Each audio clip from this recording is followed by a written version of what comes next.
Chapter 3, Understanding Parkinson's Law and How to Use It to Your Advantage. Parkinson's Law is the idea that the more time we choose to dedicate to a particular task, the longer it will take to complete the task, even if we could have completed the task in a shorter amount of time.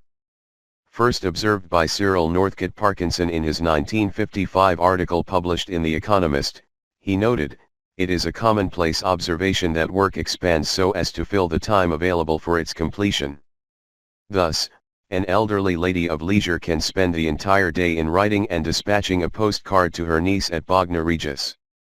An hour will be spent in finding the postcard, another in hunting for spectacles, half an hour in a search for the address, an hour and a quarter in composition, and 20 minutes in deciding whether or not to take an umbrella when going to the pillar box in the next street. The total effort which would occupy a busy man for 3 minutes all told may in this fashion leave another person prostrate after a day of doubt, anxiety, and toil." This phenomenon that was first observed in 1955 has been shown to be true in a number of scientific studies that show when people are given extra time to complete a task, they will usually take advantage of that time, even when it isn't needed.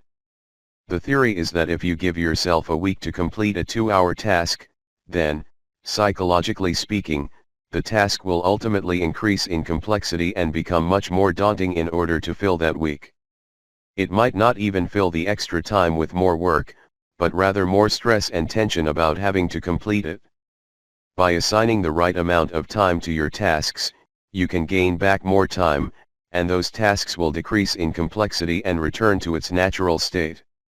There are a few ways that you can apply Parkinson's Law to your daily schedule that will allow you to check off items on your to-do list quicker and spend less time during your day filling in time to look busy.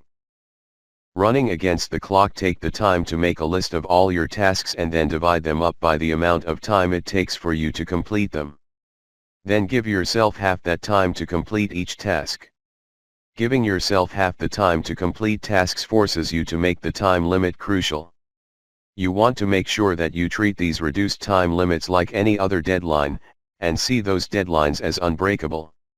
You can use your intrinsic human longing for competition so that it works for you. Running against the clock forces you to try and win against the clock and strive to beat it as if it were your opponent, without taking shortcuts or producing low-quality work.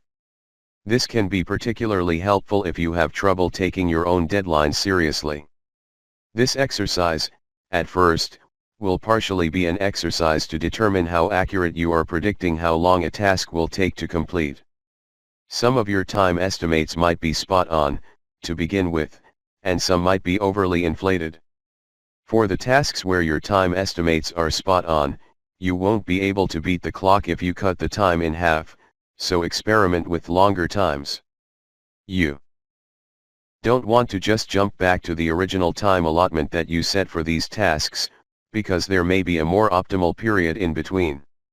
Crush the cockroaches of productivity. Take a look at your day and identify the time fillers, like social media and email, that you might usually spend 10 to 20 minutes on. These little time fillers are what are known as cockroaches in the productivity world. These activities do nothing to move you forward in reaching your goals. Instead of spending a leisurely 20 to 30 minutes in the morning reading through your email, give yourself 5 minutes. This goes for all the time filler tasks that you identified. Don't provide these tasks with any more attention until you've completed your to-do list for the day. Once you've completed everything you need to complete, then you can indulge in some social networking, email reading, or fee reading for as long as you'd like. These are the kinds of tasks where 10% of what you do is important, and the other 90% is entirely useless. Committing to avoiding these tasks until your essential work is completed forces you to focus on the critical tasks. Implement the Pomodoro method. The Pomodoro method was invented by Francesco Cirillo in the early 1990s and can help you power through distractions, hyperfocus, and accomplish things in short bursts, all while taking frequent breaks to relax. The methodology behind this productivity and time management method is simple. When you are faced with a series of tasks or an enormous task, break the work down into short, timed intervals, that are spaced out with short breaks. This technique of working trains your brain to focus for short periods and helps you stay on top of deadlines. The Pomodoro method is one of the most straightforward productivity techniques to implement in your day. All you need is a timer. Start by choosing a task on your to-do list and set your timer for 25 minutes. Work on the selected task until the timer goes off, then put a check on a piece of paper. Take a short break of about 5 minutes, then set your timer for another 25 minutes and get back to working on your task. For every 4 Pomodoros or checks that you have on your paper, take a more extended break between 15 and 30 minutes.